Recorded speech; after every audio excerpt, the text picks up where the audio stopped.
pelaksanaan seleksi P3K guru atau pegawai pemerintah dengan perjanjian kerja untuk formasi jabatan guru. Izinkan saya memaparkan pentingnya seleksi guru P3K pada tahun 2021 mendatang. Saya sudah banyak berkeliling ke sekitar Indonesia, berbagai macam daerah, dan setiap kali saya menemui guru-guru honorer, ada banyak sekali dari mereka yang punya hati nurani, yang tulus untuk mengajar, dan punya berbagai macam inovasi dan motivasi untuk belajar.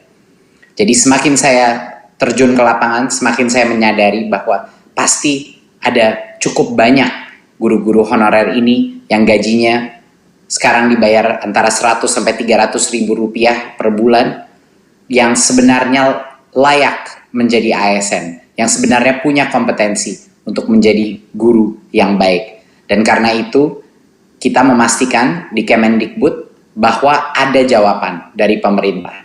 Ada jawaban mengenai bagaimana bagi yang layak dan punya kompetensi yang baik, bagaimana mengenai kesejahteraan mereka, bagaimana mengenai kesetaraan nafkah mereka. Jadi ini adalah bentuk jawaban kami dan pembuktian bahwa pemerintah hadir dan menjawab pertanyaan dan tantangan dari berbagai macam guru honorer di seluruh Nusantara kita. Berikut. Mengapa seleksi ini dibuka? Seleksi P3K ini dibuka karena berdasarkan data pokok pendidikan Dapodik, Kemendikbud mengestimasi kebutuhan guru di sekolah negeri kita itu mencapai sekitar 1 juta guru. Ini di luar PNS yang saat ini mengajar. Jadi yang pertama adalah dari kebutuhan kita. Tetapi juga pembukaan seleksi ini adalah upaya untuk menyediakan kesempatan yang adil. Kesempatan yang untuk para guru-guru honorer kita yang terbaik untuk membuktikan kompetensi mereka. Untuk membuktikan kompetensi mereka tanpa kita batasi. Jadi ini juga adalah bagian daripada filsafat Merdeka Belajar, di mana setiap guru-guru kita, guru-guru honorer di seluruh Nusantara kita, bisa punya kemerdekaan untuk membuktikan dirinya.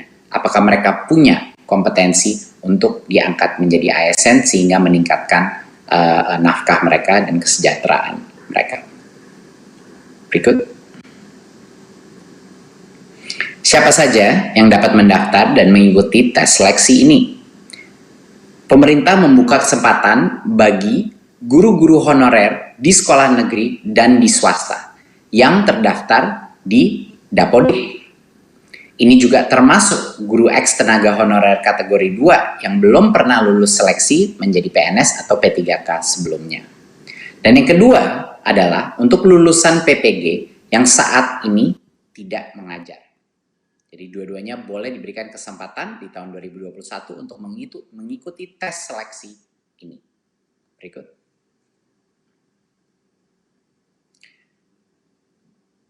Salah satu hal yang terpenting untuk kebijakan ini adalah agar semua pemerintah daerah, rekan-rekan kita di dunia pendidikan, dan juga media untuk memperjelas apa yang dilakukan di tahun 2021.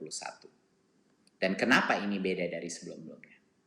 Jadi yang pertama harus ditekankan bahwa ini adalah seleksi massal yang akan dilakukan secara online di tahun 2021. Pemerintah telah mempersiapkan bagi yang lolos seleksi tersebut akan dijamin akan menjadikan P3K dan akan penganggarannya sudah disiapkan. Tetapi masih harus lolos seleksi. Jadi salah satu pesan yang terpenting bagi teman-teman media juga dalam pengumuman ini dipastikan bahwa ini adalah seleksi di tahun 2021. Jadinya apa yang membuat seleksi ini berbeda dari sebelum-sebelumnya? Dulu formasi guru P3K itu terbatas dan ada kuota-kuotanya, jadi banyak sekali guru-guru honorer kita harus menunggu dan mengantri untuk bisa membuktikannya. Di tahun 2021 ini akan berubah. Semua guru honorer dan lulusan PPG bisa mendaftar dan mengikuti tes seleksi tersebut. Dan semua yang lulus seleksi akan dijamin menjadi guru P3K hingga batas sampai dengan 1 juta guru. Nah, berarti ini yang sangat penting. Walaupun kami sudah membuka formasi sebesar dengan 1 juta guru, yang akan menjadi P3K adalah yang lulus seleksi. Jadi kalau yang lulus seleksi cuma sebagian dari itu, itulah yang di tahun 2021 akan menjadi guru P3K. Nah, agar pemerintah bisa mencapai target ini, pemerintah pusat mengundang pemerintah daerah untuk mengajukan formasi sebanyak mungkin sesuai dengan kebutuhannya. Nah, ini sangat penting karena pada saat ini masih banyak sekali formasi yang kita dapatkan itu baru sekitar 200.000. Padahal kita mengetahui bahwa kebutuhan guru ASN kita jauh lebih besar dari itu, sampai dengan 1 juta. Jadinya masih ada gap, masih ada yang harus kita tutupi, perbedaan antara formasi yang sudah diterima sama jumlah yang seharusnya ada. Jadi kami mohon semua pemerintah daerah untuk mengajukan formasi sebanyak-banyak mungkin sesuai dengan kebutuhannya, ya. Karena kalau lolos tes P3K ini, anggarannya akan dijamin oleh pemerintah pusat, akan sudah disiapkan, tidak perlu khawatir. Jadi ini perbedaannya dari yang dulu. Dulu formasi itu terbatas, di tahun 2021 semuanya akan bisa mengikuti tes online tersebut dan bisa membuktikan kelayakannya. Yang kedua, sebelumnya setiap pendaftar itu diberikan kesempatan mengikuti ujian seleksi rata-rata sebanyak 1 kali per tahun untuk mengikuti itu. Bedanya di tahun 2021, setiap pendaftar ini diberikan kesempatan beberapa kali. Jadi kalau dia gagal pada kesempatan yang pertama, dia dapat belajar lagi, belajar ulang, dan mengulang ujian hingga 2 kali. Ya, 2 kali lagi. Jadi total itu bisa mengambil 3 kali tes tersebut. Dan ini bisa di tahun yang sama, di tahun 2021, ataupun di tahun berikutnya. Karena ini akan menjadi suatu program yang berkesinambungan. Ketiga, sebelumnya tidak ada materi persiapan untuk para pendaftar. Kemendikbud ingin memastikan bahwa guru-guru honorer kita mendapatkan kesempatan yang adil, bahwa mereka bisa mendapatkan materi pembelajaran secara daring untuk semuanya, untuk membantu pendaftar mempersiapkan diri sebelum ujian seleksi. Jadi kita akan pastikan bahwa akan ada berbagai macam pelatihan online yang bisa dilakukan secara mandiri oleh para guru-guru honorer untuk mempersiapkan diri untuk ujian seleksi ini. Karena standar ujian seleksi ini akan ditentukan dengan standar dengan kualitas yang baik. Ya, itu adalah suatu hal yang sangat penting untuk memastikan kualitas mutu pembelajaran anak-anak kita itu masih terjaga. Keempat, sebelumnya pemerintah daerah yang harus menyiapkan anggaran gaji peserta yang lulus seleksi guru P3K. Tapi di tahun 2021 pemerintah pusat memastikan tersedianya anggaran bagi gaji semua peserta yang lulus seleksi guru P3K.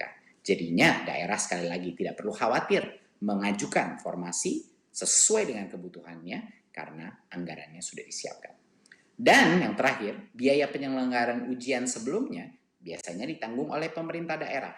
Tetapi di tahun 2021, biaya penyelenggaraan ujian ditanggung oleh Kemendikbud. Ini adalah perubahan-perubahan yang transformatif dari proses seleksi sebelumnya dan yang sekarang. Makanya kami di Kemendikbud beserta bekerja sama dengan Pan-RB dengan juga Kemenq untuk memastikan bahwa di 2021 kita benar-benar memberikan kesempatan yang adil untuk semua guru honorer membuktikan kehandalannya, membuktikan kompetensinya untuk bisa menjadi ASN. Berikut. Terima kasih. Sekian dari saya, presentasi saya. Sekali lagi, saya harap ini bisa menjadi angin segar bagi para guru-guru honorer yang sebelumnya belum mendapatkan kesempatan untuk menunjukkan kelayakannya. Untuk 2021, kita akan menjamin bahwa semua guru honorer akan bisa mengikuti tes seleksi ini dan akan diberikan beberapa kesempatan, bukan hanya satu. Dan juga dari sisi daerah, kami harap sekali lagi bahwa setiap pemerintah daerah mengajukan formasi sebanyak-banyaknya yang sesuai dengan kebutuhannya yang benar. Assalamualaikum warahmatullahi wabarakatuh. Selamat siang dan bagi kita semua. Om Swastiastu, Namo Buddhaya, salam kebajikan. Pertama-tama kami mengucapkan permohonan maaf atas Kepala BKN tidak bisa hadir pada pertemuan kita pada siang hari ini karena ada kegiatan lain yang beliau tidak bisa wakilkan. Untuk itu beliau meminta kami untuk menyampaikan beberapa materi paparan terkait dengan kebijakan pengadaan P3K untuk guru tahun 2021. Bapak Kepala BKN beberapa waktu yang lalu, nanti dulu sebelumnya, Bapak Kepala BKN pada waktu yang lalu sudah menyampaikan bahwa BKN dalam konteks pelaksanaan reformasi guru, khususnya sektor pendidikan, BKN sangat mendukung penuh terhadap apa yang sedang dilakukan oleh Pak Menteri Nadiem Anwar Makarim, dan BKN tentu saja akan berkomitmen untuk memenuhi kebutuhan apa yang sudah disampaikan di dalam reform beberapa kali rapat pertemuan yang sudah dibahas sebelumnya. Untuk itu, sesuai dengan agenda yang disampaikan kepada Kepala BKN, kami akan sampaikan bagaimana kebijakan terkait dengan pengadaan guru P3K ini pada tahun 2021. Mungkin langsung ke slide ketiga, mungkin. Terus lanjut, saya terus saja. Terus satu lagi ya. Pelaksanaan seleksi P3K guru atau pegawai pemerintah dengan perjanjian kerja untuk formasi jabatan guru, pada dasarnya prinsip pelaksanaannya, terutama di dalam konteks pelaksanaan seleksi, akan dilaksanakan secara transparan, akuntabel, efektif, efisien, dan terintegrasi. Transparan tentu saja sebagaimana proses pelaksanaan seleksi calon pegawai negeri sipil ataupun calon pegawai P3K tahap pertama yang sudah dilakukan beberapa waktu yang lalu, di mana semua publik masyarakat akan bisa mengontrol, melihat dari capaian yang diperoleh oleh setiap peserta seleksi. Sehingga tidak ada kemudian di dalam proses seleksi ada yang merasa dirugikan atau ada yang merasa dicurangi di dalam terhadap capaian seleksi yang dilakukan oleh setiap peserta. Dan di dalam konteks tahapan pengadaan aparatur sipil negara, bagaimana diatur di dalam Undang-Undang Nomor 5 Tahun 2014 tentang aparatur sipil negara, maka tahapan di dalam pelaksanaan seleksi pengadaan ASN itu dimulai dari perencanaan, yang ini sudah beberapa kali dilakukan oleh rapat-rapat pertemuannya, termasuk nanti kemudian akan diikuti dengan pengumuman lowongan yang hari ini kita lakukan kick off-nya untuk pengumuman lowongan, kemudian nanti melakukan pelamaran, para peserta melamar kepada pemerintah tentu saja, kemudian melakukan seleksi dan pengumuman hasil seleksi serta melakukan pengangkatan atau penetapan nomor induk P3K bagi pegawai yang lolos seleksi. Dan di dalam proses seleksi ini ada beberapa instansi yang terlibat secara langsung yang tadi sudah disampaikan juga oleh Pak Teguh. Misalnya di dalam Kementerian PAN-RB itu terlibat di dalam menentukan formasi kebutuhan, berapa banyaknya formasi yang dibutuhkan untuk guru P3K ini di tahun 2021.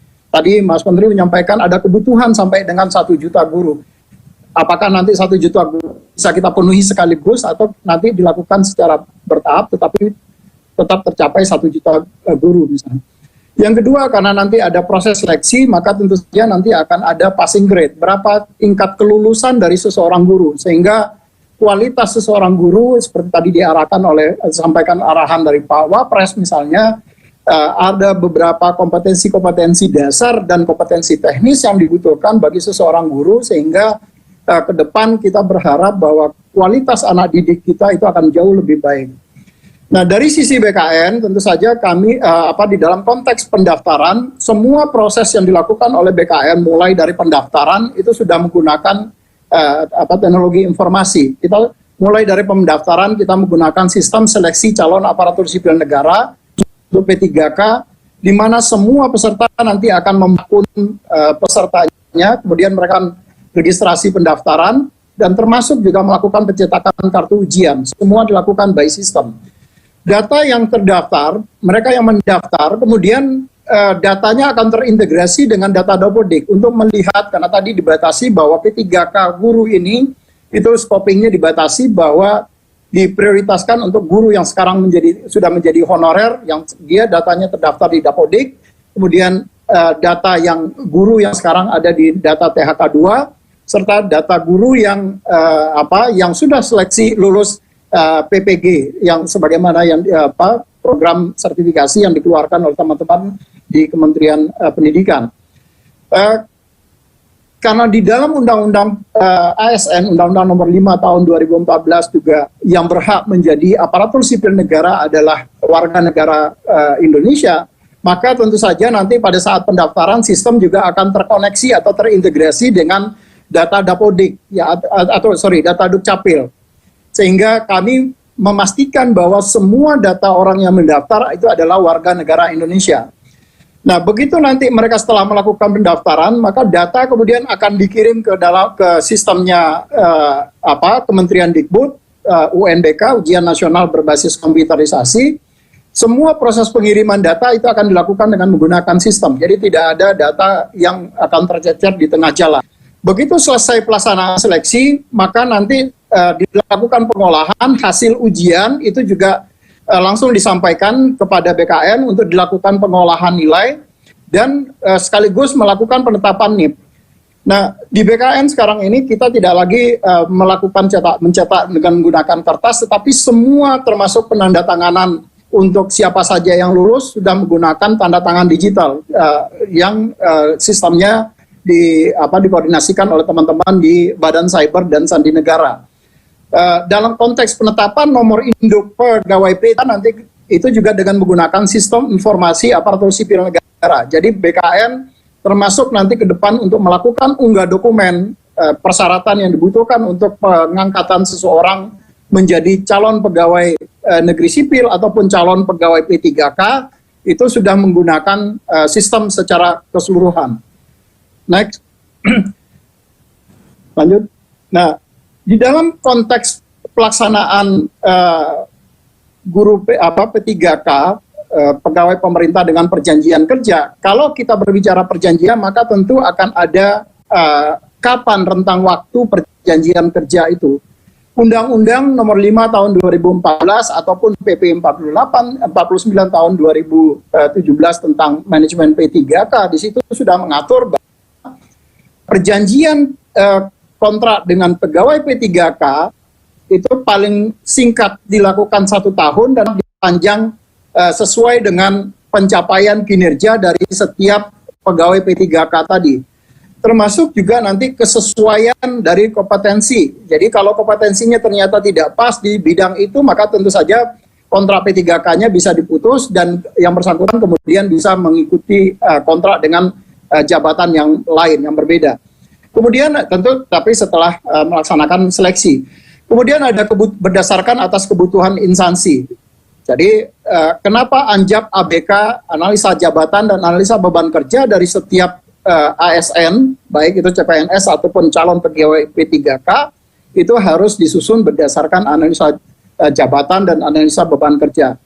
Kemudian yang terakhir adalah kontrak itu dapat diperpanjang setelah mendapat persetujuan dari PPK, pejabat pembina